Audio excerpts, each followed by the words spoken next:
تقدیر کیا ہے؟ اگر سب کچھ پہلے سے ہی لکھا لکھایا ہے تو ہم اپنے اعمال کے ذمہ دار کس طرح ہوئے؟ پھر اعمال کی جزا و سزا کیسی؟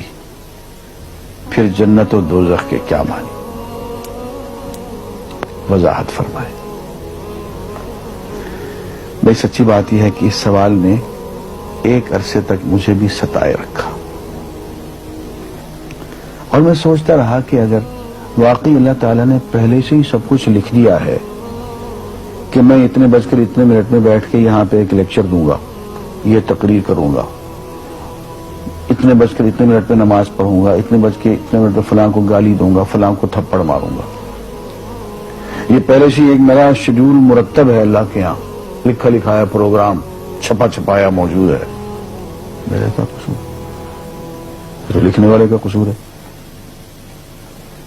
بات تو خطرناک ہے نا، بات تو خطرناک ہے نا۔ تقدیر کیا ہے؟ عربی میں اس کے لیے ایک لفظ لکھا جاتا ہے دینی کتابوں میں، علم اللہ السابق، اللہ کا علم جو پہلے سے اسے حاصل ہے۔ اللہ کو معلوم ہے کہ آج میں اتنے بج کر اتنے منٹ پہ اپنی مرضی سے، اپنے ارادے سے، اپنی آزادی فکر اور آزادی عمل پہ، عمل سے کام لیتے ہوئے یہ کام کروں گا۔ اب بھائی کام تو میں اپنی مرضی سے کر رہا ہوں، اپنی آزادی سے، اپنے ارادے سے کر رہا ہوں، لیکن اتنی سی بات تو مانو کہ اللہ تعالیٰ علام الغیوب ہے، علیم بذات الصدور ہے۔ مجھے اپنے بارے میں پتہ نہیں ہے کہ کل 10:10 پہ میں کیا کروں گا، اس کو پتا ہے۔ مجھے اپنے بارے میں پتہ نہیں ہے کہ میں 10 سال کے بعد کہاں ہوں گا، کیا کر رہا ہوں گا، فلاں بج کے فلاں منٹ، اس کو پتا ہے۔ اس کو میرے آزادانہ، خود مختارانہ، فری ول کے ساتھ کیے ہوئے اعمال کا پتہ ہے کہ میں اپنی مرضی سے، اپنے فری ول کے ساتھ، اپنے ارادے سے اتنے بج کر اتنے منٹ پہ کیا کروں گا۔ یہ اس نے اپنے ہاں لکھ رکھا ہے، اس لیے کہ اس کو پوری کائنات کا نظام چلانا ہے۔ اس کا علم جو ہے وہ صحیح ہے، لیکن اس کا علم میرے ارادے سے نہیں ٹکراتا ہے۔ یہ بات میں ایک مثال سے سمجھاؤں گا۔ میرے ساتھ ایک واقعہ پیش ہو گیا، اس دن مجھے تقدیر سمجھ میں آ گئی کہ ہوتی کیا۔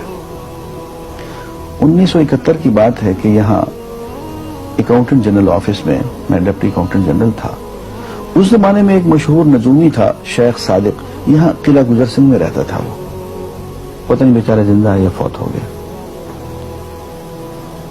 انہوں نے دروازہ کھولا، میرے کمرے میں آ گیا۔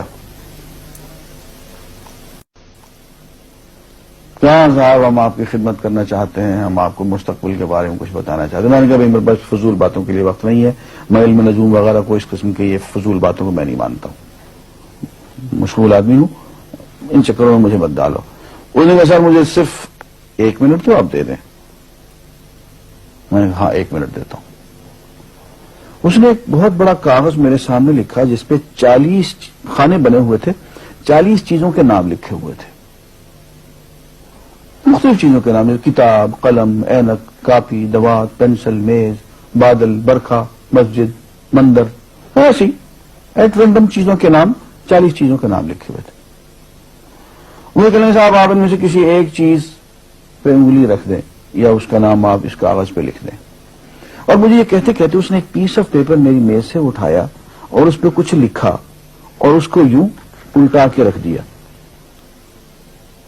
میں نے کہا تم نے یہ کیا کیا؟ کہنے لگے جی میں نے وہ چیز لکھ دی ہے، وہ نام جو ابھی آپ لکھیں گے۔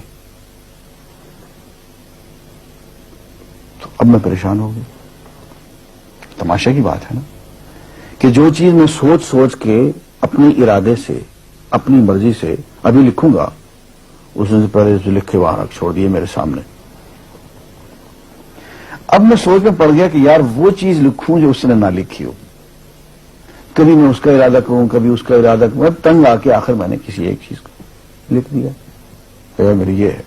اس نے جب وہ الٹایا تو وہ وہی چیز نکلی۔ اب پتہ نہیں یہ کیا چکر تھا اس کا، خدا ہی جانے۔ کوئی اس کا علم ہوگا، کوئی فن ہوگا، کوئی تک بازی ہوگی، تک بندی ہوگی کوئی. لیکن اس دن مجھے پتا چلا کہ یار اس کو جو کچھ میں نے لکھا ہے اپنے ارادے سے لکھا ہے، اپنی مرضی سے لکھا ہے، اس سے پابند ہو کے نہیں لکھا. کبھی اس میں انگلی لگاتا تھا، کبھی اس پہ آخر چن کے ایک لکھا میں نے. لیکن اس کمبخت کو پہلے سے پتا تھا کہ میں کیا لکھنے والا ہوں، اور اس نے پہلے سے وہاں لکھ کے رکھا ہوا تھا. میں نے کہا یار ایک محدود علم والا آدمی میرے آئندہ کے اعمال کو اپنے ہاں لکھ کے رکھ سکتا ہے. چن کے وہ عمل میں اپنی مرضی سے کر رہا ہوں، اپنے ارادے سے کر رہا ہوں، کوئی مجبوری نہیں ہے اس میں. لیکن وہ میری مرضی والا عمل، میرے اپنے ارادے سے کیا ہوا عمل، پوری آزادی کے ساتھ کیا ہوا عمل، اس نے پہلے سے اپنے یہاں لکھ کے رکھا ہوا. یار اگر یہ انسان کر سکتا ہے تو رحمان کیوں نہیں کر سکتا؟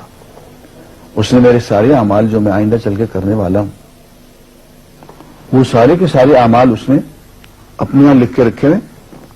اس کو انتظام کرنا ہے، میرے رزق کا انتظام بھی کرنا ہے، آگے میری زندگی، میری موت، میری قبر میں اکوموڈیشن کا پتہ نہیں کہاں کا میرے اس نے انتظامات کرنے ہیں.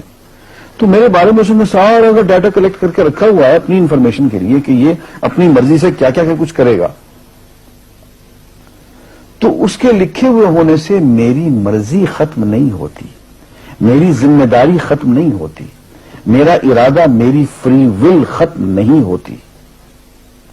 یہی وجہ ہے کہ ہم جو اعمال کرتے ہیں اس میں سے اللہ تعالیٰ اس کی کچھ ذمہ داری ہم پہ ضرور ہوتی ہے. کچھ کام اللہ تعالیٰ کا ایک نظام ہے، اس میں شاید ہماری ذمہ داری نہ ہو، وہاں جبر ہو.